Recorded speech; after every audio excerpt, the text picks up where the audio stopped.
Hello everyone. आज हम पढ़ने वाले हैं अपभ्रंश, आहट और पुरानी हिंदी के मध्य का संबंध। यह टॉपिक आपके यूनिट 1 हिंदी भाषा और उसके विकास के अंतर्गत रखा गया है। आज की यह क्लास आपके हिंदी के सभी कॉम्पिटिटिव एग्ज़ाम्स के लिए बहुत ही महत्वपूर्ण है। इसमें हम इस टॉपिक को बहुत ही हॉलिस्टिकली कवर कराएंगे और प्रीवियस ईयर के क्वेश्चंस भी देखेंगे।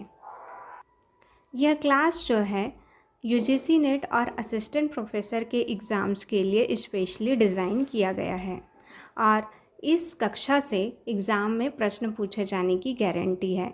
अपभ्रंश से अगर कोई भी क्वेश्चन आता है तो इस क्लास से बाहर नहीं आएगा। 95% आप गारंटी ले सकते हैं कि आज की क्लास से ही प्रश्न पूछे जाएंगे और 5% तो आप छोड़ ही सकते हैं, क्योंकि सब में कुछ न कुछ गुंजाइश तो रहती ही है। और इसमें आपको सारे तथ्यों को याद रखने के टिप्स एंड ट्रिक्स भी शेयर किए जाएंगे। और यह जो है आपके अभी हरियाणा में असिस्टेंट प्रोफेसर का जो एग्ज़ाम हो रहा है उसके लिए भी बहुत ही महत्वपूर्ण है, तो आप जो है इसे देख सकते हैं पूरा। तो चलिए आगे बढ़ते हैं। इस क्लास में आगे बढ़ने से पहले मैं हमारे चैनल के बारे में आप लोगों को कुछ जानकारी शेयर करना चाहूँगी। हमारे चैनल का नाम है यूजीसी नेट हिंदी साहित्य विथ एबी और इसके यूट्यूब हैंडल का नाम है @live with AB। अगर आप यूट्यूब पर हमारे चैनल को सर्च करना चाहते हैं तो टाइप करिए हिंदी साहित्य live with AB. Live with AB में कोई स्पेस मत दीजिए, फिर आपको हमारे चैनल के कंटेंट जो है शो होने लग जाएंगे। आप हमको इंस्टाग्राम में भी फॉलो कर सकते हैं @हिंदी विथ एबी पर, ताकि आपको क्विक अपडेट्स मिले। आप लोग जो है ज़रूर ज्वाइन कीजिए हमारा टेलीग्राम चैनल, जहां पर आपको प्रैक्टिस क्वेश्चंस के साथ साथ नोट्स भी प्रोवाइड कराए जाते हैं /हिंदी विथ एबी पर। और आप हमारा व्हाट्सएप ग्रुप भी ज्वाइन कर सकते हैं। इसके बाद मैं आपको हमारे चैनल पर चल रहे ऑनगोइंग सीरीज़ के बारे में बताना चाहूँगी।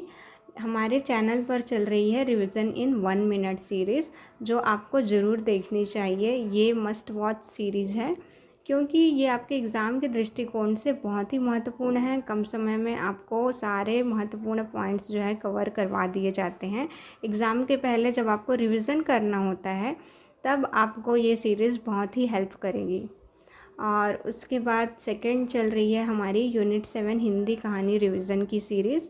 इसमें हम क्वालिटी कंटेंट प्रोवाइड कराते हैं और सारे हिंदी कहानी से रिलेटेड सारे महत्वपूर्ण पॉइंट्स जो है हम कवर कर लेते हैं। बहुत ही कम समय की ये वीडियो होती है, आप इसे देख सकते हैं।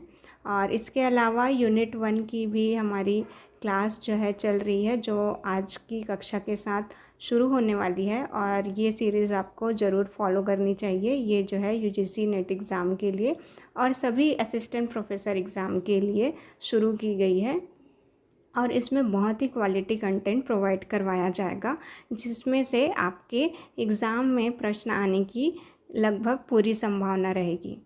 और उसके बाद हिंदी कहानी ऑडियो बुक की एक सीरीज़ है, जिसमें हम कहानी को पढ़ते हैं और कम समय में पूरी कहानी को कवर करवाते हैं। तो चलिए आगे बढ़ते हैं आज की क्लास में। आज की क्लास शुरू करने से पहले हम कक्षा के पैटर्न को जान लेते हैं। इस क्लास में हम सबसे पहले टॉपिक का विस्तृत अध्ययन करेंगे, फिर उस टॉपिक के अंतर्गत परीक्षा में जो भी प्रश्न पूछे गए हैं उसको सॉल्व कर लेंगे और फिर आने वाले परीक्षा में कैसे प्रश्न पूछे जा सकते हैं उस संभावित प्रश्नों के बारे में भी चर्चा कर लेंगे। और फिर हम जो है इसके तथ्यों को परीक्षा के लिए कैसे याद रखें इसके बारे में भी बात करेंगे। तो इस तरह से आपके एग्ज़ाम के लिए सारे महत्वपूर्ण चीज़ों को हम इस क्लास में कवर करेंगे। तो चलिए शुरू करते हैं आज की हमारी कक्षा। आज की हमारी कक्षा का शीर्षक है अपभ्रंश, आहट और पुरानी हिंदी का संबंध।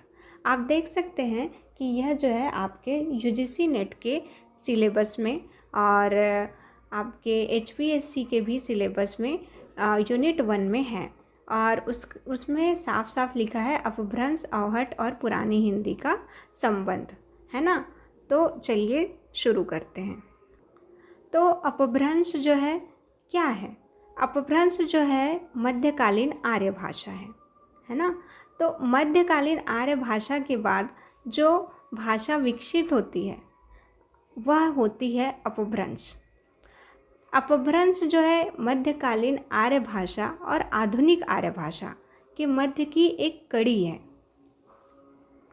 अर्थात जब मध्यकालीन आर्य भाषाओं से आधुनिक आर्य भाषाएं बन रही थी, तब संक्रमण के दौर में एक भाषिक अवस्थिति आती है, एक भाषा का विकास होता है जो है अपभ्रंश। और यह अपभ्रंश जो है आगे चलकर, यानी कि आप उसे परवर्ती अपभ्रंश बोल सकते हैं, तो आगे चलकर यह अवहट्ट भाषा में विकसित हो जाती है। और इसी अवहट्ट भाषा का आगे पुरानी हिंदी भाषा के रूप में विकास होता है, और यह जो है आज की आधुनिक आर्य भाषा हिंदी और अन्य जैसे गुजराती, बांग्ला, उड़िया, असमिया, राजस्थानी आदि के विकास में महत्वपूर्ण योगदान देती है। इस तरह इसका विकास क्रम कैसे है?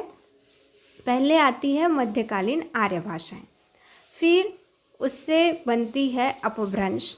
अपभ्रंश जो है विकसित होती है अवहट्ट में, अवहट्ट जो है आगे बनती है पुरानी हिंदी, और फिर आती है हमारी वर्तमान हिंदी यानी आधुनिक आर्य भाषाएं, जो आज हम वर्तमान समय में देखते हैं। तो इस तरह अपभ्रंश, अवहट्ट और पुरानी हिंदी के बीच संबंध क्या स्थापित होता है कि अवहट्ट जो है अपभ्रंश और पुरानी हिंदी के मध्य की कड़ी है, वहीं अपभ्रंश मध्यकालीन आर्य भाषाओं और आधुनिक आर्य भाषाओं के बीच की कड़ी है, जबकि पुरानी हिंदी अपभ्रंश और आधुनिक आर्य भाषाओं के बीच की कड़ी है। तो आप इस डायग्राम के माध्यम से इस तथ्य को याद रख सकते हैं। तो मैं आशा करती हूँ कि आपको इन तीनों के मध्य का संबंध जो है अच्छे से समझ में आ गया होगा। आपकी जानकारी के लिए मैं बता दूं कि मध्यकालीन आर्य भाषाओं से हमारा तात्पर्य पाली और प्राकृत भाषा से है।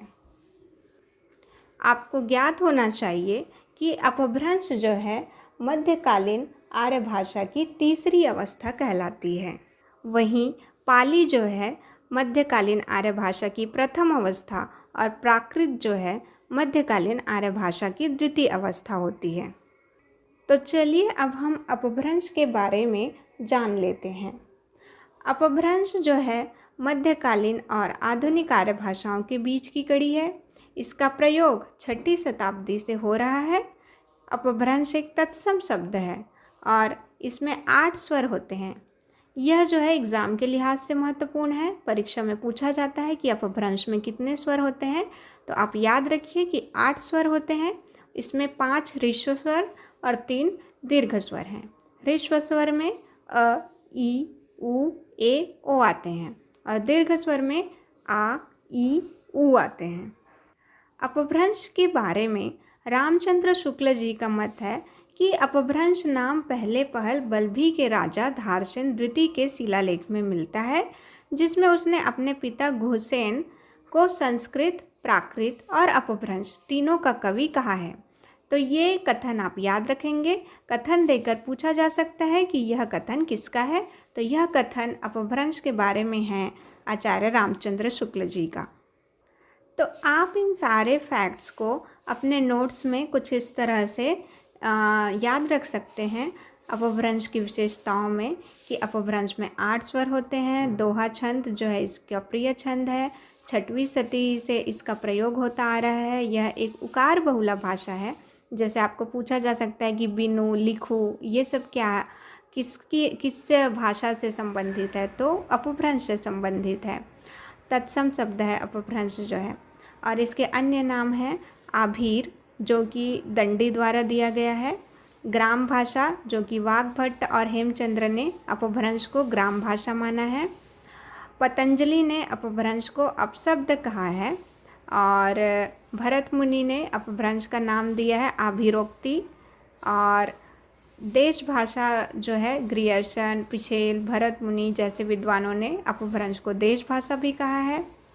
चंड ने इसे भ्रष्ट या अशुद्ध भाषा कहा है, जबकि स्वयंभू ने इसे अवहत्थ के नाम से संबोधित किया है। तो ये रहे आपके महत्वपूर्ण विद्वानों द्वारा अपभ्रंश को दिए गए नाम, जो कि आपके एग्ज़ाम के दृष्टिकोण से बहुत ही महत्वपूर्ण है, तो आप इसे याद रख सकते हैं। इसके बाद हम जान लेते हैं अवहट्ट के बारे में। अवहट्ट का समय है 900 ईस्वी से 1100 ईस्वी तक। साहित्य में 14वीं सदी तक इसका प्रयोग होता रहा है। साहित्यिक अपभ्रंश को आचार्य रामचंद्र शुक्ल ने पुरानी हिंदी कहा था और अवहट्ट भाषा जो है अपभ्रंश और पुरानी हिंदी के बीच की कड़ी मानी जाती है, जैसा कि आपको पहले भी क्लास में बताया जा चुका है डायग्राम के माध्यम से। तो यह कथन कि अवहट्ट जो है अपभ्रंश और पुरानी हिंदी के बीच की कड़ी मानी जाती है, यह कथन है सुनीति कुमार चटर्जी जी का। चूँकि आपके एग्ज़ाम में कथन पूछे जाते हैं, इसलिए इन कथनों को याद रखना और यह किसके द्वारा कहा गया है यह याद रखना महत्वपूर्ण हो जाता है। अवहट्ट शब्द का सर्वप्रथम प्रयोग वर्ण रत्नाकर ज्योतिरीश्वर ठाकुर में मिलता है। तो वर्ण रत्नाकर जो रचना है वो लिखी गई है ज्योतिरीश्वर ठाकुर द्वारा। और अगर पूछा जाए एग्ज़ाम में कि अवहट्ट शब्द का सर्वप्रथम प्रयोग किसने किया था, तो आप बोल सकते हैं ज्योतिरीश्वर ठाकुर ने। और इसके बाद वर्ण रत्नाकर, कीर्तिलता, कीर्ति पताका, इसमें हमारा पूर्वी अवहट्ट का उपयोग मिलता है। तो ये भी आपसे पूछा जा सकता है कि वर्ण रत्नाकर, कीर्तिलता, कीर्ति पताका में अवहट्ट के किस रूप का उपयोग हुआ है, तो पूर्वी रूप का उपयोग हुआ है, पूर्वी अवहट्ट का। इसके अवहट्ट के ग्रंथों में ज्ञानेश्वरी संत ज्ञानेश्वर द्वारा रचित और राउलवेल रोड कवि द्वारा रचित, ये दोनों ग्रंथ महत्वपूर्ण हैं। इसके अलावा आपकी जो ये कीर्तिलता है जो कि विद्यापति जी के द्वारा लिखी गई हैं, तो इससे संबंधित भी आप याद रख सकते हैं कि कीर्तिलता, कीर्ति पताका भी विद्यापति के द्वारा लिखा गया है। अब हम देख लेते हैं कि आप जो है अवहट्ट से संबंधित नोट्स किस तरह से बना सकते हैं और कैसे याद रख सकते हैं। तो आपको अवहट्ट के बारे में तो सबसे पहला पॉइंट ये याद रखना है कि अपभ्रष्ट शब्द का यह तद्भव रूप है। इसका जो है काल जो है 900 ईस्वी से 1100 ईस्वी। और ये जो मैं आपको बता रही थी कि कीर्तिलता विद्यापति जी के द्वारा लिखी गई है, तो ये जो है पंक्ति जो है एग्ज़ाम में पूछी गई थी कि देसिल बर्णा सबजण मिठा तमतय सण जंपौ अवहट्टा। यह पंक्ति देकर पूछा गया था कि यह किसका है, किसके द्वारा रचित है, तो विद्यापति जी के द्वारा। अब हम अवहट्ट की कुछ रचनाएं और उसके रचनाकारों को देख लेते हैं। यह आपके एग्ज़ाम के लिहाज से बहुत ही महत्वपूर्ण है और यह जो है सही जोड़ी बनाने में आपको पूछा जा सकता है। तो पहली रचना है संदेश रासक, जो अद्द हमाण द्वारा लिखा गया है। दूसरा है प्राकृत पैंगलम, यह लिखा गया है विद्याधर सारंगधर के द्वारा। वर्ण रत्नाकर ज्योतिरीश्वर ठाकुर के द्वारा। कीर्तिलता, कीर्ति पताका विद्यापति जी के द्वारा। ज्ञानेश्वरी संत ज्ञानेश्वर और राउलवेल रोड कवि के द्वारा। अब हम देख लेते हैं अपभ्रंश के भेद। तो 3 भेद होते हैं, पश्चिमी, मध्य देशीय और पूर्वी। तो जो पश्चिमी अवहट्ट है उस तो प्राकृत पैंगलम जो रचना है ना, वो पश्चिमी अवहट्ट भाषा में लिखी गई है। और वहीं जो आपकी अवधी भाषा है, तो इसकी उत्पत्ति जो है मध्य देशीय अवहट्ट से मानी जाती है। साथ ही जो उक्ति व्यक्ति प्रकरण है, जो कि दामोदर पंडित द्वारा लिखी गई है, उसकी भाषा को प्राचीन कोशली माना गया है। और ये जो प्राचीन कोशली जो भाषा माना गया है, यह माना गया है सुनीति कुमार चटर्जी जी के द्वारा। अब हम देख लेते हैं अवहट्ट की विशेषताओं को।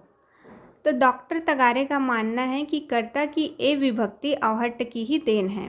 ए विभक्ति से हमारा तात्पर्य क्या है कि जैसे राम ने रावण को मारा, तो ने जो विभक्ति है वो जो है अवहट्ट से आई है, यह कहना है डॉक्टर तगारे का।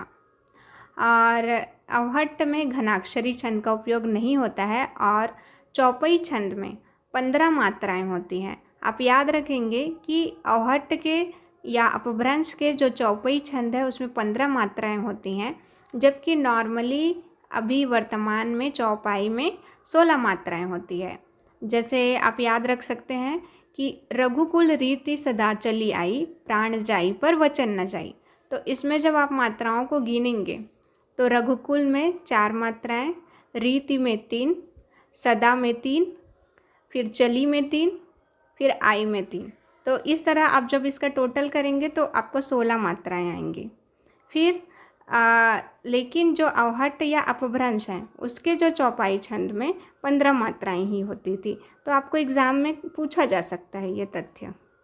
अब हम देख लेते हैं पुरानी हिंदी। तो पुरानी हिंदी के बारे में वैसे तो बहुत कम क्वेश्चन पूछे जाते हैं अवहट्ट और पुरानी हिंदी से। अपभ्रंश से ही सबसे ज़्यादा क्वेश्चन एग्ज़ाम में पूछे गए हैं, लेकिन चूंकि ये हमारे सिलेबस में है तो इससे संबंधित महत्वपूर्ण तथ्यों को जान लेना भी हमारे लिए आवश्यक हो जाता है। तो अब हम देख लेते हैं पुरानी हिंदी को। तो शुक्ल जी ने साहित्यिक अपभ्रंश को पुरानी हिंदी कहा है, वहीं चंद्रधर शर्मा गुलेरी ने परवर्ती अपभ्रंश को पुरानी हिंदी कहा है। और चंद्रधर शर्मा गुलेरी जी ने पुरानी हिंदी का नामकरण किया था। तो ये आपको एग्ज़ाम में पूछा जाता है कि पुरानी हिंदी का नामकरण किसने किया था, तो चंद्रधर शर्मा गुलेरी जी ने। पुरानी हिंदी के अन्य नाम हैं प्रारंभिक हिंदी, उत्तरकालीन अपभ्रंश। द्विवेदी जी ने इसको उत्तरकालीन अपभ्रंश कहा है। तो आपसे अगर एग्ज़ाम में पूछते हैं कि उत्तरकालीन अपभ्रंश किसे कहा जाता है, तो आप उसमें पुरानी हिंदी को मार्क करेंगे। फिर उदीयमान हिंदी भी पुरानी हिंदी को कहते हैं। और परवर्ती संक्रांतिकालीन अपभ्रंश जो है पुरानी हिंदी को बोला जाता है। यानी कि परवर्ती अपभ्रंश है ना, अपभ्रंश के बाद जो है, तो ये जो है पुरानी हिंदी को बोला जाता है। अब हम चलते हैं अपने नेक्स्ट टॉपिक की ओर, अपभ्रंश की रचनाएं, जो कि एग्ज़ाम के लिहाज से वेरी वेरी इम्पॉर्टेंट हैं। तो सबसे पहले आती है स्वयंभू की रचना पौम चरियू, जो कि 8वीं सदी में लिखी गई है। इसमें 90 संधियाँ और 5 कांड हैं। यह राम कथा का विशाल प्रबंध काव्य है और अपभ्रंश का प्रथम राम काव्य है। तो आप इसको याद रखेंगे कि पौम चरियू जो है राम कथा है, प्रबंध काव्य है और अपभ्रंश का प्रथम राम काव्य है। चूँकि स्वयंभू को अपभ्रंश का वाल्मीकि भी बोला जाता है और अपभ्रंश का व्यास भी बोला जाता है। तो आप इसको ज़रूर से याद रखेंगे और इसका समय भी याद रखेंगे कि ये 8वीं सदी में लिखा गया है। इसके बाद है पुष्पदंत। पुष्पदंत ने लिखा है महापुराण, जो कि 10वीं सदी में लिखा गया है। आपके एग्ज़ाम में कालक्रम जो है क्रमानुसार जमाइए करके आता है, तो उसमें स्वयंभू पहले आएंगे, उसके बाद पुष्पदंत आएंगे, क्योंकि स्वयंभू है 8वीं सदी और ये पुष्पदंत है 10वीं सदी, है ना। तो पुष्पदंत की रचना है महापुराण। महापुराण के 2 भाग हैं, आदि पुराण और उत्तर पुराण। इसमें 102 संधियाँ हैं और 63 महापुरुषों का चरित्र वर्णित है। फिर है धनपाल। धनपाल ने लिखा है भविष्यत कहा, जो कि अपभ्रंश का पहला प्रबंध काव्य है। तो यह इम्पॉर्टेंट है। अपभ्रंश का पहला प्रबंध काव्य किसे माना जाता है, तो धनपाल द्वारा रचित भविष्यत कहा को। तो अब हम यहाँ पर देख लेते हैं कि अपभ्रंश के सारे रचनाकार और उसकी प्रमुख रचनाएं। मैंने ये जब मैं पढ़ रही थी तो मैंने ये सबको एक जगह ही संकलित कर लिया है ताकि आपको याद रखने में आसानी हो। चूँकि ये एग्ज़ाम में पूछे ही जाते हैं, इस कारण से आपको इसको एक जगह संकलित रूप में याद रखना चाहिए और अपने नोट्स में भी एक जगह ये सारी चीज़ें जो है रिकॉर्ड नोट करके रखनी चाहिए। अगर आप चाहें तो नोट्स के लिए कमेंट सेक्शन में मुझे बता सकते हैं कि अगर आपको नोट्स चाहिए रहेंगे तो मैं आपको टेलीग्राम चैनल में प्रोवाइड करवा दूँगी। तो चलिए देख लेते हैं सारे प्रमुख रचनाकारों को। पहला है भर्तृहरि, जिन्होंने लिखा है वाक्यपदीयम। फिर है व्याडी, जिन्होंने लिखा है लक्ष्य श्लोकात्मक संग्रह, जो कि अनुपलब्ध है। फिर है हेमचंद्र। हेमचंद्र इम्पॉर्टेंट है, यहाँ जो भी इम्पॉर्टेंट है ना उसे मैंने बोल्ड में रखा है, तो आप इसको ध्यान रखेंगे। हेमचंद्र है प्राकृत व्याकरण इन्होंने लिखा है। इन्हें प्राकृत का पाणिनि कहा जाता है और इन्होंने अपभ्रंश व्याकरण भी लिखी है। तो अपभ्रंश का सबसे बड़ा व्याकरण यानी कि व्याकरणकर्ता जिन्होंने व्याकरण लिखा है उसको व्याकरण बोलते हैं। तो अपभ्रंश का सबसे बड़ा व्याकरण है हेमचंद्र। तो हेमचंद्र के पास 2 उपाधियां हैं, प्राकृत का पाणिनि और अपभ्रंश का सबसे बड़ा व्याकरण। फिर है पतंजलि। पतंजलि ने लिखा है महाभाष्य और अपभ्रंश का सर्वप्रथम प्रामाणिक प्रयोग पतंजलि ने किया था। तो आपसे एग्ज़ाम में जैसे पूछा जा सकता है कि अपभ्रंश का सर्वप्रथम प्रयोग किसने किया, तो पतंजलि ने किया। फिर है चंड।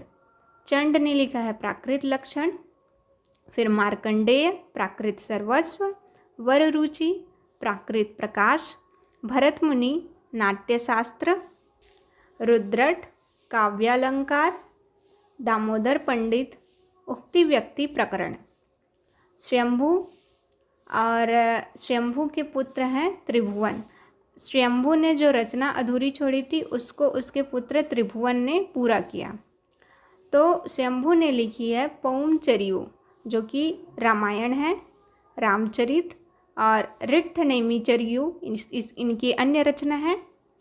स्वयंभू छंद, तो इनकी 3 रचनाएं हैं, पौमचर्यु, ऋट्ठनेमिचर्यु और स्वयंभू छंद।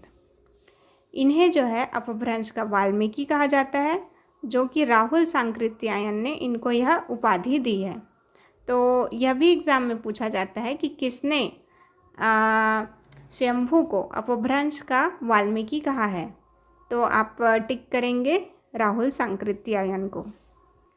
इसके अलावा इनको अपभ्रंश का व्यास भी कहा जाता है। और इसमें आप दामोदर पंडित की ये जो रचना है उक्ति व्यक्ति प्रकरण, इसको भी याद रखेंगे, ये भी एग्ज़ाम में पूछी ही जाती है। और उक्ति व्यक्ति प्रकरण जो है इसकी भाषा को प्राचीन कोसली सुनीति कुमार चटर्जी जी ने कहा था, जो कि हम पहले पढ़ चुके हैं। फिर है कालिदास। कालिदास की विक्रमोर्वशीयम। ये जो सारी रचनाएं हैं ना, इसमें आपको अपभ्रंश का उल्लेख कहीं ना कहीं मिला है, इस कारण से ये सारी रचनाएं मैंने इस सेक्शन में रखी हैं। तो आप ऐसे मत समझिए कि ये सारे रचनाकार जो है कौन हैं, क्यों हम पढ़ रहे हैं। ये हम इसलिए पढ़ रहे हैं क्योंकि ये सारे रचनाएं या रचनाकार किसी न किसी तरह से अपभ्रंश से संबंधित है। तो कालिदास ने लिखी है Vikramorvashiyam. Doctor Tagare हिस्टोरीकृत grammar of अपभ्रंश।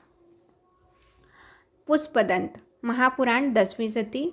धनपाल भविष्यत कहा। पुरुषोत्तम देव प्राकृतानुशासन। लालचंद्र गांधी अपभ्रंश काव्यत्रयी। देवसेन, जिसका अन्य नाम है माइल्य धवल, इन्होंने लिखी है दब्ब सहाव पयास, श्रावकाचार, तत्वसार। तो ये तीनों आप याद रखेंगे कि दब्ब सहाव पयास किसकी रचना है, तो देवसेन की। श्रावकाचार भी देवसेन ने लिखा है, तत्वसार भी देवसेन ने लिखा है। तो ये सारी आपकी बात हो गई महत्वपूर्ण रचनाओं की। अब हम देख लेते हैं अपभ्रंश के भेद।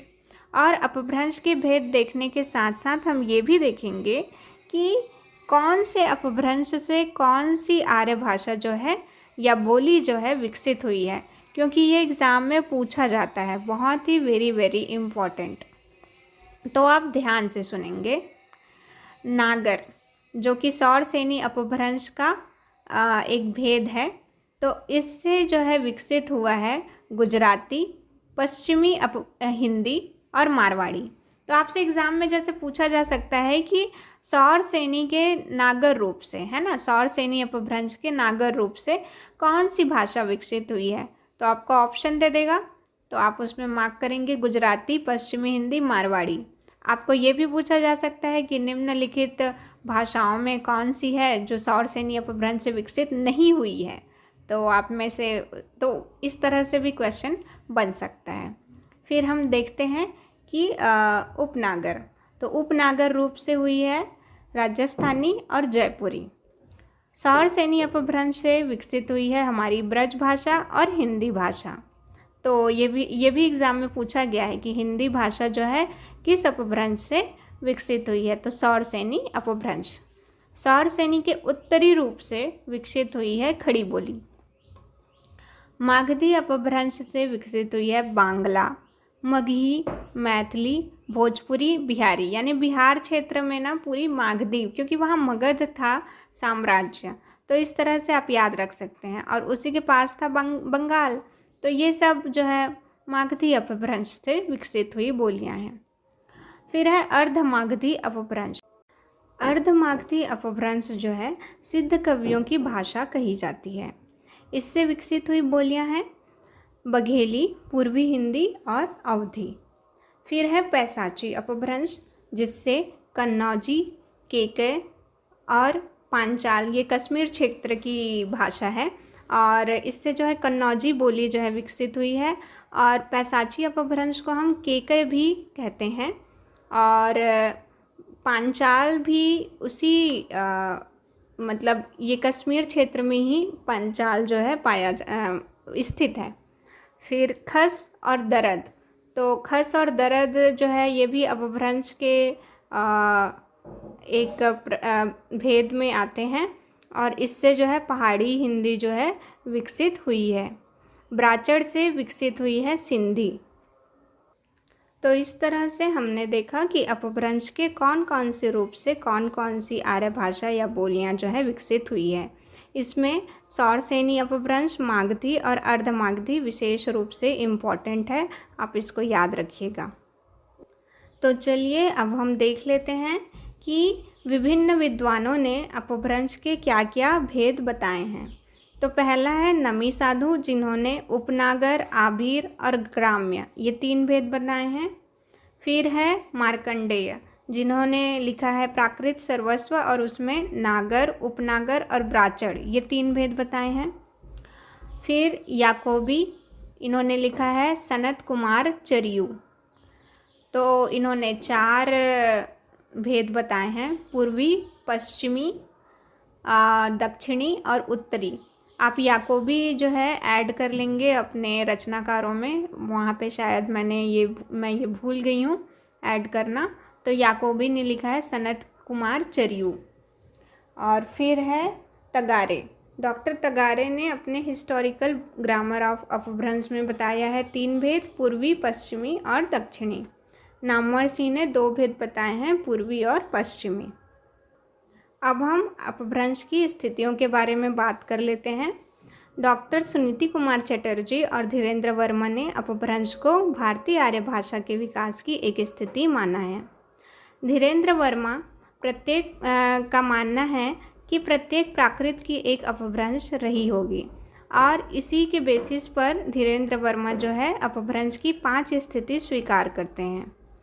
सौरसेनी प्राकृत से सौरसेनी अपभ्रंश, पैसाची प्राकृत से पैसाची अपभ्रंश, मागधी प्राकृत से मागधी अपभ्रंश, और इसी मागधी अपभ्रंश से हमारे बांग्ला का विकास हुआ है।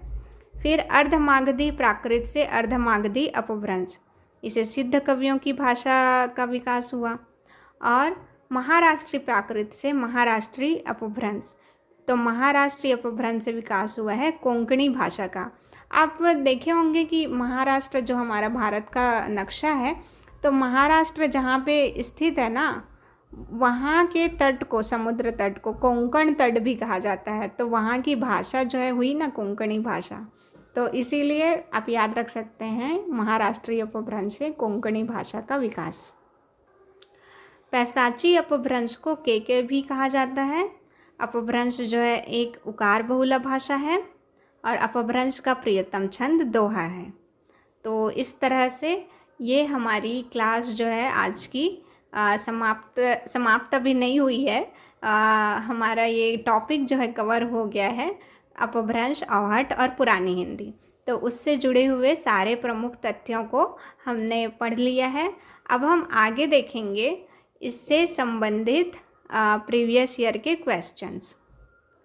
ये सारे क्वेश्चन जो है यूजीसी नेट और असिस्टेंट प्रोफेसर के प्रीवियस ईयर एग्ज़ाम में पूछे जा चुके हैं, जो कि मैंने सबको अपभ्रंश से जितने भी क्वेश्चन पूछे गए थे उन सबको एक जगह कलेक्ट करने की कोशिश की है। फिर भी यदि कोई क्वेश्चन छूट गया होगा तो उसको हम आने वाली कक्षाओं में देख लेंगे। तो पहला हमारा क्वेश्चन है, हिंदी भाषा के विकास का सही अनुक्रम कौन सा है? तो इसका आंसर है पाली, प्राकृत, अपभ्रंश फिर हिंदी। तो सही अनुक्रम हुआ फर्स्ट ऑप्शन, पाली, प्राकृत, अपभ्रंश, हिंदी। फिर है पुरानी हिंदी नामकरण किसने किया? तो पुरानी हिंदी का नामकरण जैसे मैंने बताया था वहाँ पे हमारे स्लाइड में भी है, चंद्रधर शर्मा गुलेरी जी ने किया है। हिंदी भाषा का संबंध किससे है? तो हिंदी भाषा का संबंध है सौर सेनी अपभ्रंश से। ये आपको मैंने अपनी स्लाइड में बताया है। फिर भरत मुनि ने अपभ्रंश को नाम दिया है, तो क्या नाम दिया है? तो देश भाषा। ये भी आप देख सकते हैं नोट्स में कि अपभ्रंश के अन्य नाम क्या क्या हैं और कौन कौन से विद्वानों ने दिया है। तो वहाँ पर लिखा हुआ है भरत मुनि ने अपभ्रंश को नाम दिया था देश भाषा। इन्होंने अभिरोक्ति भी कहा है अपभ्रंश को। फिर है साहित्यिक अपभ्रंश को पुरानी हिंदी किसने कहा था? तो साहित्यिक अपभ्रंश जो है इसको पुरानी हिंदी कहा है आचार्य रामचंद्र शुक्ल जी ने। ये भी आप स्लाइड में देख सकते हैं। सिंधी भाषा का विकास अपभ्रंश की किस बोली से माना जाता है? तो ये माना जाता है ब्राचड़ से। आगे है अपभ्रंश की उत्तरकालीन अवस्था का नाम है। उत्तरकालीन यानी बाद की अवस्था। तो वह है यहाँ पर देखो, पाली नहीं है क्योंकि ये पहले की अवस्था है, प्राकृत भी नहीं है, ये भी अपभ्रंश के पहले की अवस्था है, संस्कृत तो बहुत पुरानी है, ये भी पहले की अवस्था है। तो बाद की अवस्था क्या बची हमारी? अवहट्ठ। तो उत्तरकालीन अवस्था का नाम है अवहट्ठ। तो इस तरह आप एलिमिनेट करते करते भी सही आंसर तक पहुँच सकते हैं। अपभ्रंश में कुल कितने स्वर थे? तो 8 स्वर थे। निम्नलिखित में से किस भाषा का विकास सौर सेनी अपभ्रंश से हुआ? तो इसका आंसर हो जाएगा हमारा गुजराती, क्योंकि मराठी तो आपके महाराष्ट्रीय अपभ्रंश से आ जाएगा, सिंधी ब्राचड़ से आ जाएगा, है ना। और फिर हम नेक्स्ट क्वेश्चन पे चलते हैं। दोहा या दुहा किस भाषा का लोकप्रिय छंद रहा है? तो अपभ्रंश का प्रिय छंद है दोहा छंद। अर्धमागधी अपभ्रंश से विकसित बोली है। तो अर्धमागधी, इससे जो है पूर्वी हिंदी हमारी विकसित हुई है और पूर्वी हिंदी के अंतर्गत आती है हमारी बघेली, जो कि बघेलखंड वाला जो एरिया है पूर्व की साइड। तो अर्धमागधी अपभ्रंश से विकसित बोली है हमारी बघेली। यहाँ पर जो आपकी ब्रज भाषा है वो सौरसेनी अपभ्रंश से विकसित है। भोजपुरी तो आपकी मागधी से विकसित है। अब देखते हैं बघेली बोली किस अपभ्रंश से विकसित हुई है? तो किससे हुई है? सौरसेनी से। बघेली बोली आपकी विकसित हुई है अर्धमागधी से। फिर है कामता प्रसाद गुरु के अनुसार निम्नलिखित का हिंदी भाषा की उत्पत्ति के अनुसार सही क्रम है। तो इसका सही क्रम हो जाएगा, सबसे पहले आती है सौरसेनी, फिर नागर अपभ्रंश, फिर पश्चिमी हिंदी, फिर वर्तमान हिंदी। तो 1 2 3 4 ही इसका सही क्रम है। फिर ये पंक्ति पूछी गई है, देसील बरना सब जन मिठा तम तय सन जमपाओ अवहट्टा। तो ये किसकी पंक्ति है? विद्यापति जी की। किसमें की? कीर्तिलता की।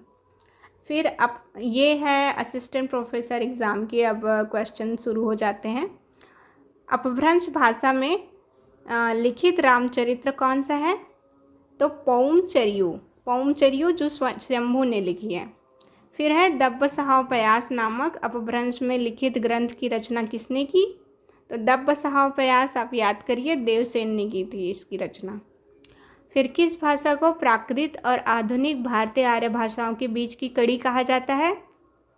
तो ये कहा जाता है अपभ्रंश को। फिर है हिंदी की मूल उत्पत्ति किस अपभ्रंश से मानी जाती है? तो सौरसेनी अपभ्रंश। फिर है अपभ्रंश का स्थिति काल है, तो यह हो जाएगा आपके 500 ईस्वी से 1000 ईस्वी के बीच में। पूर्वी हिंदी की उत्पत्ति किस अपभ्रंश से हुई है? पूर्वी हिंदी, तो यह अर्धमागधी आपका आंसर हो जाएगा। पौमचरियों के रचनाकार हैं तो स्वयंभू।